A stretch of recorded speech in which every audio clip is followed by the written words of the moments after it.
The annual Hall School of Journalism's J-Day took place in Wallace Hall. Adele Henley tells us more. The Hall School of Journalism and Communications invited high school students from around southern Alabama to participate in J-Day.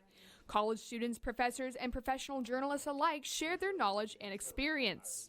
It is a great recruitment tool here at Troy University. I cannot tell you how many students I have had in my classes that have said, Dr. East, I came here because of J-Day, or I want to be a J-Day ambassador because I was here when I was a high school student.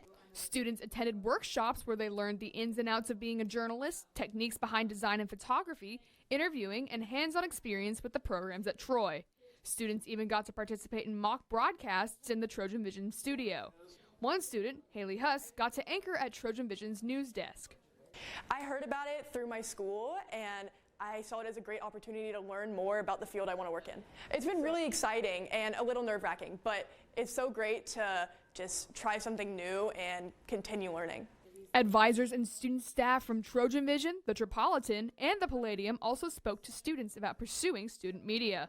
They get to come here, they get to see the facilities that we have, our state-of-the-art broadcast system, the amazing yearbook staff that we have, our amazing newspaper with the Metropolitan, and they get really excited about being ethical and telling fantastic stories to people. Over 250 students from 8 different high schools learned from Troy's journalism staff. Awards for broadcast, yearbook, and multimedia were also given to recipients. Adele Henley, Troy, TrojanVision News. The Hall School of Journalism has held J-Day here for over a decade and will continue in the coming years, connecting students through the power of telling stories.